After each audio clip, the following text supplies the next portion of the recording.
Good morning, YouTube. Today we are talking auctions and wacky things sold at auction, which is actually something that April and I are very familiar with because we work for Barrett-Jackson Auctions. We have started preparations for Scottsdale 2024, but it's all cars there and, well, memorabilia, things related to cars, not and there's a weird plane. things. Oh yeah, sometimes planes, sometimes boats, but Camper tangible car. things where you can sort of base a value on unless it's some one-off crazy thing. Right. One that comes to mind that you would never expect is almost $2 million for a Porsche 928 Right. that was in risky business that Tom Cruise drove. I mean, it's a Tom Cruise movie. It's not that big of a movie, but two people really wanted it and drove the price of a Porsche that was daily driven with over 100,000 miles, sold for almost $2 million. That's probably the craziest thing I've seen. They said a cricket player got it, but in my head, I'm like, it was a cricket player that really wanted it and Tom Cruise, and they were going head to head, driving that price up. Because that's what happens. Just when two people want it, that's when the price can go crazy. And You think it's all. Tom Cruise was the other bidder? I'm That's just the rumor? imagining my own thoughts. Huh. That's what I'm thinking. That's why that price would go up so high, because I could see both of them having that money like that and just building each other up. It definitely wasn't people in the room at that auction in Right. Houston. It was people on the Right. phone. So that's why Well, we'll never know in that case. There was a big one where it was two guys in the room. It was the George Barris Batmobile Yes, that but sold at Barrett-Jackson. You were there for that. I was there for that just in the stands. Right. You were working. But, Well, I remember meeting George Barris, and it was funny because,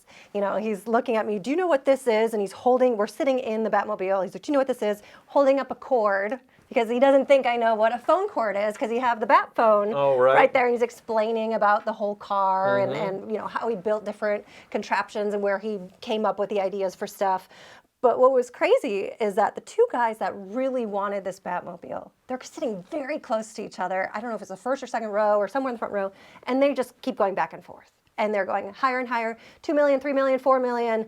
And one of them looks to the other guy and says, we're just going to keep bidding this up, and we don't have to stop. I don't know what they were, if they're hedge fund guys or they just had millions of dollars to spend. Neither of them. Probably the craziest moment in Barrett-Jackson history, where $5 million and who gets the Barris Batmobile from the Adam West Batman series comes to a coin flip. Well, so one of the guys turned to the other guy and said, we're just going to keep bidding it up. Let's flip a coin, which I appreciate it, because they could have gone to 10 million, 20, who knows? They weren't going to stop. So they flip a coin on live TV, and whoever called it won it. I don't know if it was heads or tails. We asked the winner, it's not a winner, what do you call it? I guess the winner, right? The winner, what are you going to do with Batmobile? He said, oh, I'm just going to leave it in my living room, which, I don't know, I think that's a pretty cool idea. It's awesome. Because you're not going to want to drive it on the road. That has a broad base appeal, because a whole generation of, like my dad's age, grew up watching that show, loved the Batmobile. It started off as a Lincoln concept car that Barris customized into the Batmobile. It sort of resembled it. It was white before, and then all the crazy stuff got put on it. But but probably the craziest moment in Barrett-Jackson history. Every year there's something like that. But back to the subject at hand. Yes. Obscure things sold at auction. And another auction house recently talked about, this is Cruise Auctions, the weird things that they have sold over the years. A lot of memorabilia. And I thought I would let you guess the prices on some of these. But just to give some context so you can have a basis on the numbers. So Elvis Presley's white jumpsuit and cape he wore at the 1972 Madison Square Garden performance sold for $1,127,000. What? What His year comeback did that special sell? guitar, $1 million.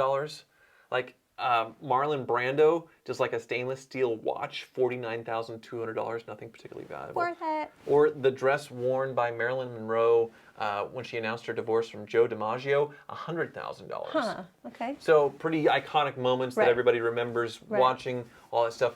But then there's the weird stuff. And this is where I thought it'd be fun for you to guess. Okay. You can't peek of the value of these things. So let's start with a slice of fruitcake from Queen Elizabeth II's wedding in the 1950s. Somebody preserved it in a box from her wedding. They didn't eat it. They took it home. They froze it. They preserved it some way, and it was auctioned off actually recently. How do you know that's authentic? But then who would actually preserve something like that and have it be fake? I suppose they have a photo of it. They had the wedding program. They have everything from it to show that these people were there. Yeah. and it matches the cake. It was sold in 2013, so it's been a while. Yeah. Well, so what would you guess? fruitcakes kind of, are preserved for thousands of years, and they all taste the same. What would I guess that would be? $100,000. Way high. 1,750 grand British pounds. So Okay. probably a little over Okay. 2 grand. I got a little excited about it. Yeah. Okay. All right. So then Justin Timberlake, he didn't finish his French toast. And somebody picked it up and sold it on eBay. What would you pay for Justin Timberlake's unfinished food? That's somebody that's gonna take his saliva DNA from the bite and clone him in the future. I don't know what you do with it. I guess you just put it in a plastic display case Yeah. and say this is Justin. I assume it came with a photo or Yeah. some way. I don't know how you authenticate something like this. Can you imagine just someone coming over and be like, "Oh, I'm hungry," and eating that? I'm gonna go because I way overshot the last one, so I'm going with $2,000. Still way over. $1,000. Okay, $1,000. It's surprising that he eats French toast, a carb Yeah. given. Never mind. But yeah, because I forget. Never mind. Yeah. You are not.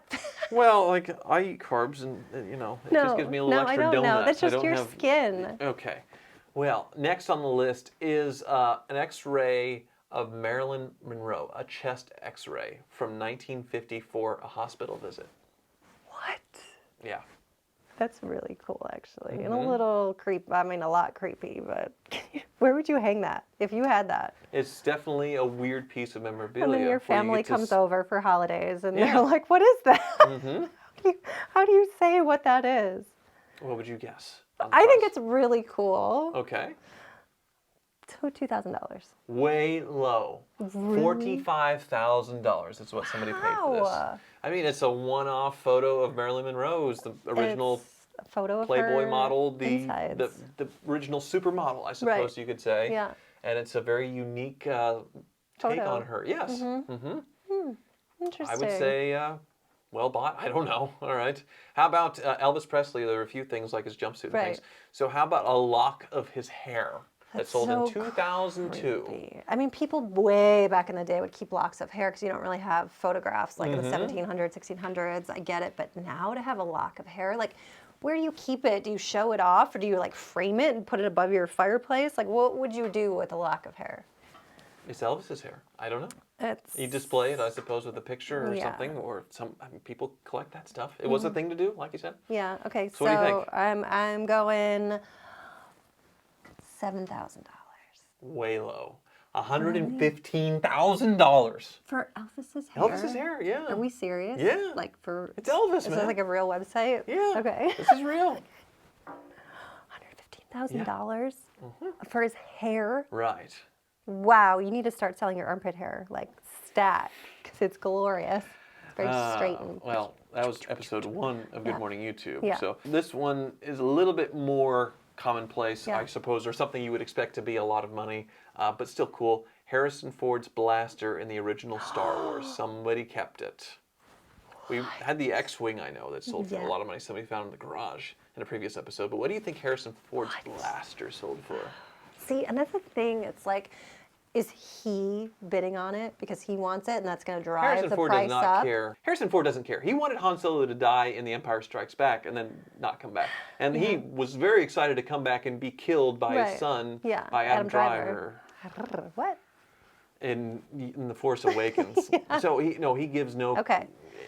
He jokes that it's all about money and he doesn't care. I mean, that has to be on the original Star Wars. The original Star Wars, the That- original blaster. That's huge. Yeah. That's huge. What's your number? I'm going $250,000. Way, Don't tell me. way low. Jake, what would you go on the original? 170. 170,000? Yeah. I just said way low when I should He have said- wasn't paying attention. Oh, he wasn't. He was He was listening. looking Okay. at- He's busy petting the cat. $1,057,500. What? Yeah. A million. $1 million for the original blaster. What? Yeah. That's insane. That's Right. literally insane. Right.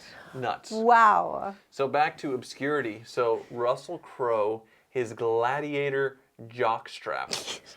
So in the movie, he has a pretty beefy, leathery jockstrap to protect think his they, like, nether put- regions from put getting damaged. Stuff in there to like enlarge it to make it look like robust. I don't know, but it was in his divorce auction where he had to sell a lot of his memorabilia, and it was a very funny interview. I remember Yeah. watching it because he's so happy and just happy to be rid of everything and getting a fresh Yeah. start, and thinking it was hilarious that people were bidding on his underwear. Right. Right. So what do you think someone paid for his jockstrap from Gladiator, which was a big movie?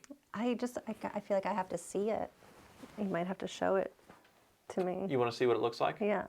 Okay. I just need a good frame of reference Okay. for the size. Okay. I don't know what my hands are doing. All The right. size. So there. Oh wait, this is not what Google image. Oh no. Oh no, what'd you make me do? S&M stuff Oh right no. there. Oh no. That might be from your That was history a of searching. bad. Oh dear. So there it is. Actually, you have me mixed up a little bit because it was Okay. the Cinderella Man jockstrap. His gladiator costume was separate. So that's from his boxing movie, Cinderella Man. Got it. And then his whole gladiator costume was a separate one that has a different underwear to it. Small. So guess for Cinderella Man. Okay. For something like that, see, that's so tricky because why would you want that? Like, who would want that? Yeah, it had an estimate of $500 to $600 what it sold, what they estimated it would sell Right. for. I'm going 1,000. It sold for $7,000. That sold for $7,000. And then his whole gladiator costume, is Yeah. the iconic one, was just shy of $100,000. See, I get that. The gladiator costume is an amazing movie, but this jockstrap type of situation, I'm not feeling it. There's nothing to it. There's no little like spikes and toys on it. It just looks like a piece of leather. Well, so April failed, even though she is an auction expert, but it's, we just do cars. But you Yeah. really don't know with these at all No. what the result's going to be, how big the fandom is for it. And all it takes is two people that really want it to where they could bid things to absolute insanity. Yeah. Um, Well, So you and just- I feel like it's hard even when you're bidding to understand what the auctioneer's saying. you, It's so hard to do. Like, what are they saying? you can watch the screens, and but yes, it is a You've little... broken it down for me before. What? What they kind of what they're mumbling and what they're saying. Oh, well, it's just filler to keep things going. But not every auctioneer does it. You go to, like a Christie's or a Fine Art, where's the British ones, and there's none of that filler Oh, they're thing. really fancy Yes. at those auctions. But the more American style auctioneering is, it's just to fill and give that sense of urgency. So Right. like, you better get in, or, Right. hey, this is moving on without you. Right. But You think they washed the jockstrap? Someone buying it for the smells? Yeah, you can't wash it. That's part of it. that would probably add some value, I suppose. But yeah, $7,000 to sniff Russell Crowe's crotch for as long as or as much as you want. Maybe worth it. You'd want Adam Driver's. Probably. That would be worth it. Thank you so much for watching.